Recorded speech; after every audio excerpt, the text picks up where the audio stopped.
Good afternoon, Calc Gang. We're going to be looking at section 4.2 today. This is the material that you'll need for homework 22. We'll talk about the mean value theorem and some implications that it has. First, we're going to look at Rolle's theorem. So let's get rolling. Let's let f be a function satisfying the following three things. 1, f is continuous on the closed bounded interval ab. 2, f is differentiable on the open interval ab. 3, f of a equals f of b. Then in that case, there's some number in the open interval ab where the derivative is 0. And so I drew a picture over here. Here, I'm assuming that here's my a and here's my b. You can add a xy if you want to. And the point is, the function agrees at the two endpoints here. It's the same here and here.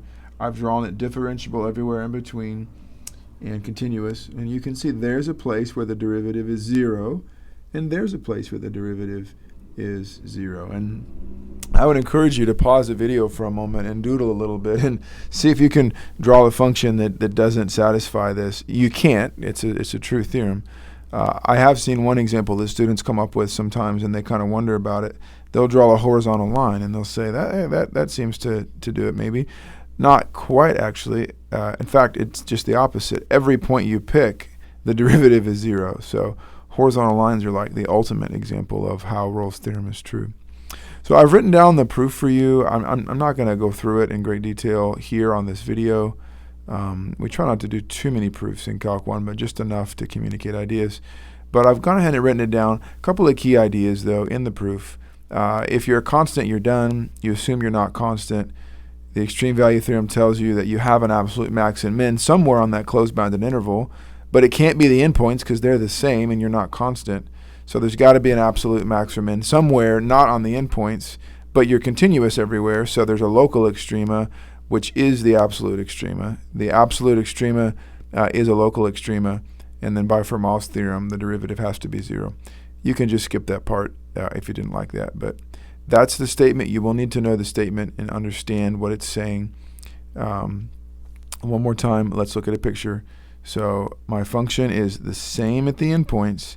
Then they're saying, look, if you are continuous and differentiable in the right ways, then it's impossible for you to draw a curve from one endpoint to the other and not have at least one place where the derivative is 0. I got 2 again. The reason why we don't want differentiability is that if your function really does have endpoints here, then you're not differentiable at the endpoint. So I don't need to be differentiable on the ends, just everywhere in the middle. So that's Rolle's theorem. I thought we should do a numerical example together, and then we're going to get on to the main theorem that we're after today, which is the mean value theorem. So let's go ahead, though, and show that this equation has only one real solution. So let's see if we can work it out.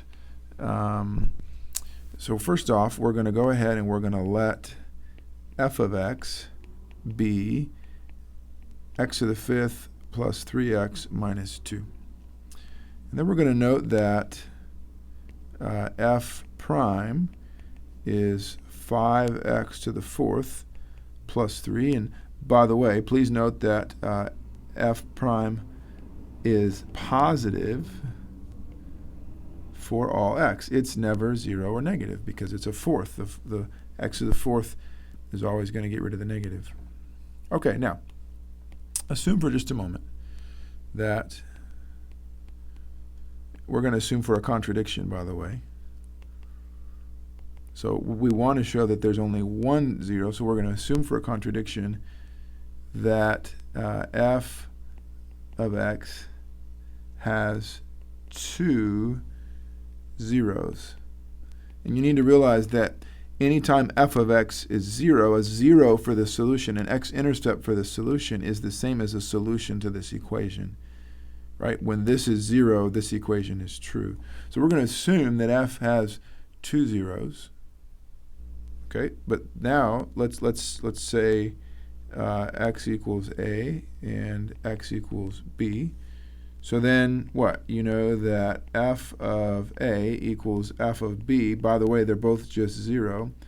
But that's interesting. This function is certainly continuous. This function is continuous and differentiable everywhere, actually. So Rolle's theorem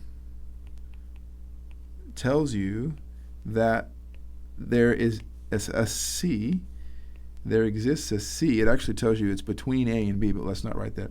There exists a C such that f prime of C is 0.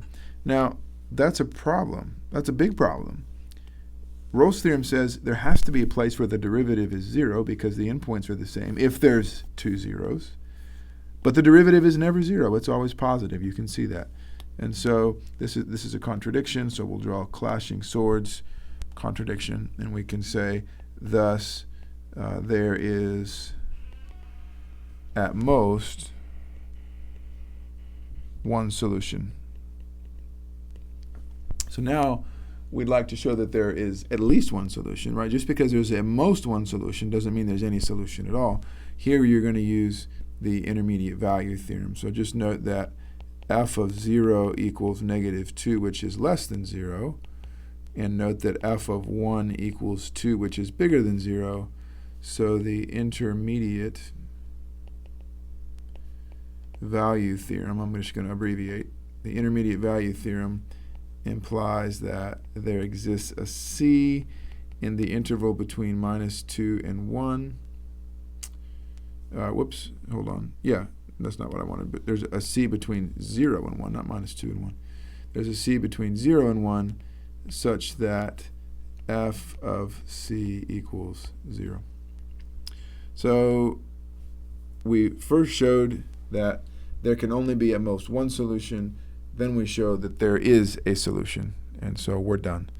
That's how you can show that. All right, I'll stop this video here, but I wanted to go on and look at the mean value theorem with you in the next